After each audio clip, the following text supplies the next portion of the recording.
jika Deddy Mulyadi terpilih sebagai Presiden Indonesia pada 2029. Apa yang akan terjadi? Bayangkan tahun 2029, Indonesia berdiri di ambang babak baru dalam sejarahnya. Di bawah kepemimpinan Deddy Mulyadi, sosok yang dikenal sebagai Kang Deddy atau KDM, tanah air kita akan memasuki era yang penuh warna, dinamika, dan transformasi. Dengan gaya kepemimpinannya yang unik, campuran kearifan lokal Sunda, pendekatan populis, dan semangat digital. Apa yang akan terjadi pada Indonesia jika pria kelahiran Subang ini terpilih sebagai Presiden Republik Indonesia? Mari kita jelajahi narasi ini dengan sudut pandang astrologi, tarot, numerologi, gaya kepemimpinan, serta dampak sosial, ekonomi, politik, dan budaya, dengan sedikit sentuhan mistis yang akan memikat penonton. Latar belakang dan perjalanan ke 2029 Deddy Mulyadi, lahir pada 11 April 1971, telah menunjukkan jejak kepemimpinan yang kuat sebagai Bupati Purwakarta 2 periode, 2018, dan Gubernur Jawa Barat sejak 2025. Dengan kemenangan telak di Pilkada Jabar 2024 dan popularitasnya yang meroket melalui media sosial, ia menjadi figur yang disegani. Pada 2029, dengan dukungan Partai Gerindra dan koalisi strategis, ia berhasil memenangkan Pilpres, mengalahkan kandidat lain dengan narasi Jabar Istimewa yang diperluas menjadi Indonesia Istimewa. Ini adalah tonggak sejarah.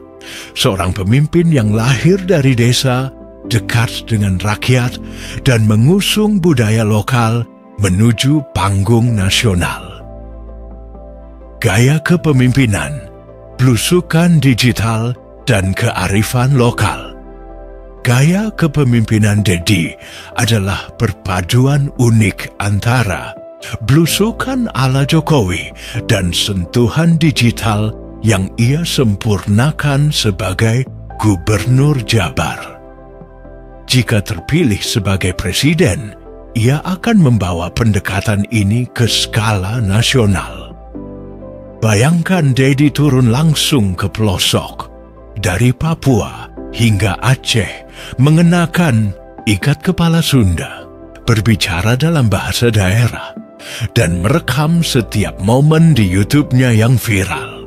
Kebijakan seperti larangan berpacaran malam hari atau pengiriman anak nakal ke barak militer mungkin diekspansi menjadi program nasional untuk disiplin dan moralitas, meski menuai pro dan kontra.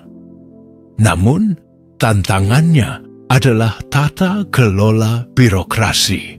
Kritik soal kecenderungan populis dan kurangnya fokus pada kebijakan jangka panjang akan diuji. Deddy mungkin mengatasi ini dengan membentuk tim teknokrat untuk menyeimbangkan gaya humanisnya, sambil tetap memanfaatkan media sosial untuk transparansi, laporan, proyek langsung dari lapangan sidak ke lokasi banjir, atau dialog dengan petani. Indonesia akan menjadi panggung interaktif, di mana rakyat merasa didengar. Tapi, apakah ini cukup untuk membawa stabilitas nasional? Dampak sosial, harmoni budaya, dan tantangan. Identitas secara sosial, kepemimpinan Deddy akan menekankan pelestarian budaya lokal. Ia mungkin meluncurkan program nasional untuk mengenakan pakaian adat di kantor pemerintah, atau mengintegrasikan seni tradisional dalam pendidikan. Ini akan memperkuat identitas nasional, terutama di tengah globalisasi, tapi juga memicu debat tentang uniformitas budaya. Di Jawa Barat, kebijakan ini sukses, tetapi di daerah dengan keragaman tinggi seperti Maluku atau Kalimantan, bisa ada resistensi. Kontroversi masa lalu, seperti ceramah 2008 yang dianggap menista agama, akan kembali jadi sorotan.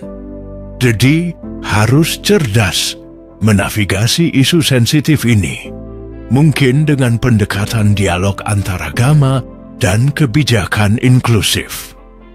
Program KB berbasis bansos yang ia usulkan di Jabar juga bisa diekspansi, tapi penolakan dari kelompok konservatif seperti MUI akan memperumit situasi.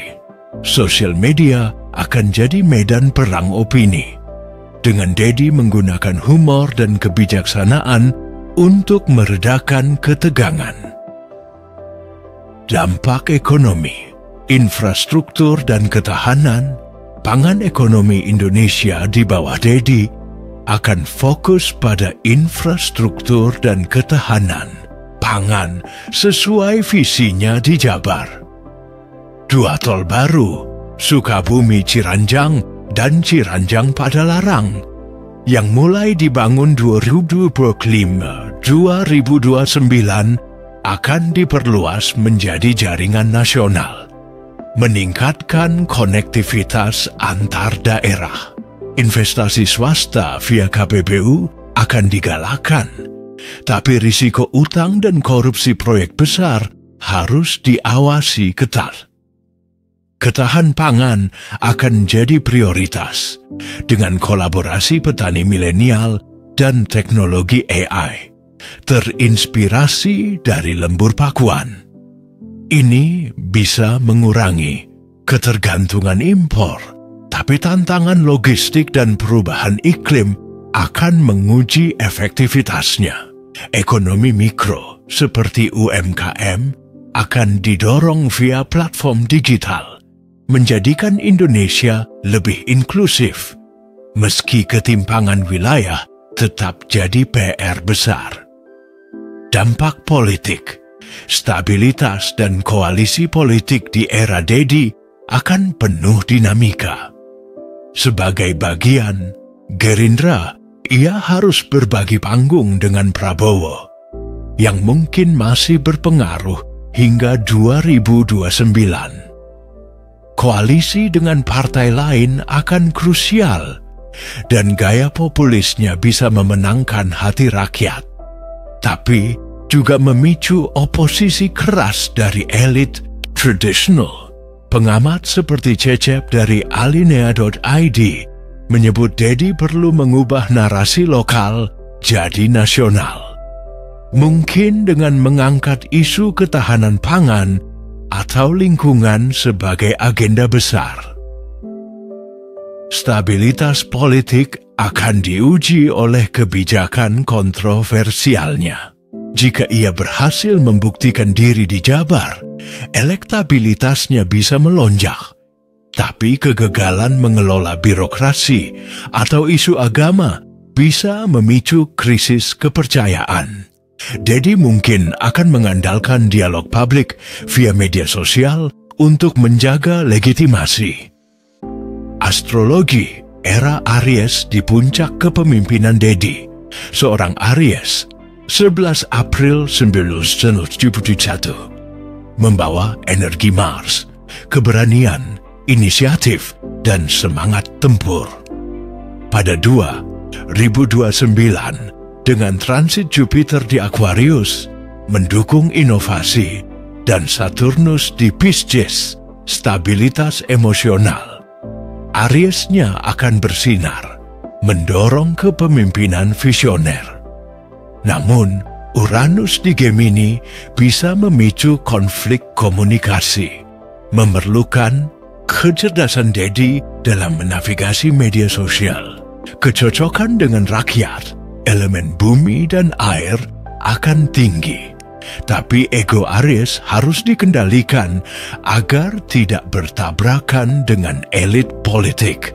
Tarot, jalan menuju.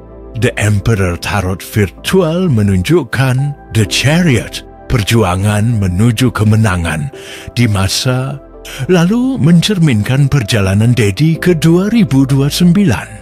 The Emperor di posisi saat ini menandakan ia akan menjadi figur otoritas kuat, membangun struktur pemerintahan yang kokoh. Namun, The Tower terbalik, di masa depan memperingatkan risiko krisis akibat kebijakan populis yang kurang matang. Dedi harus bijak agar tidak runtuh di tengah sorotan. Numerologi. Vibrasi angka 11 Dedi lahir pada 11 April 1971. Jadi, telah 14 sasets.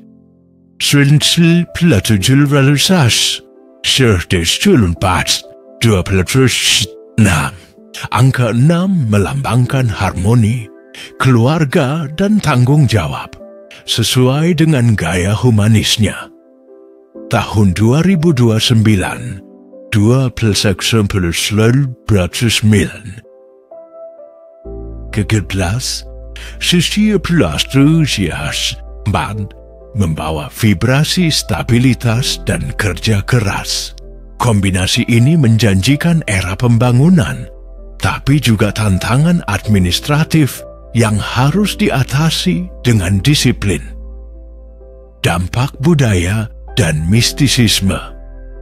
Satrio Piningit modern. Netizen mungkin menyebut Dedi Satrio Piningit Jawa Barat, figur spiritual yang membawa penyembuhan. Ia akan mengintegrasikan kearifan lokal ke dalam kebijakan nasional, seperti revitalisasi sungai atau festival budaya. Aura mistisnya diperkuat ikat kepala Sunda dan pidato berbasis nilai leluhur, akan memikat generasi muda yang haus identitas, tapi juga memicu debat tentang sekularisme. Tantangan dan prediksi besar. Tantangan terbesar Dedi adalah mengubah image lokal jadi nasional, mengelola birokrasi kompleks, dan menjaga stabilitas di tengah polarisasi. Jika sukses, Indonesia bisa jadi negara yang harmonis, maju secara ekonomi, dan kaya budaya pada 2034. Jika gagal, risiko populisme berlebihan bisa memicu krisis. Prediksi tarot dan astrologi menyarankan ia fokus pada keseimbangan, membangun dengan hati dan otak. Kesimpulan, Indonesia di tangan Kang Dedi. Jika Dedi Mulyadi terpilih pada 2029, Indonesia akan menjadi panggung dramatis penuh warna. Dari belusukan digital hingga festival budaya nasional, astrologi, tarot, dan numerologi mendukung visinya. Tapi keberhasilannya tergantung pada kemampuan menjembatani rakyat dan elit. Penonton akan terpikat oleh cerita ini. Seorang desa yang naik tahta, membawa harapan dan tantangan dalam satu paket. Apa pendapatmu? Saksikan perkembangan ini dan ikuti perjalanan kosmik Kang Dedi. Saksikan prediksi menarik lainnya hanya di kanal YouTube Zodiak AED.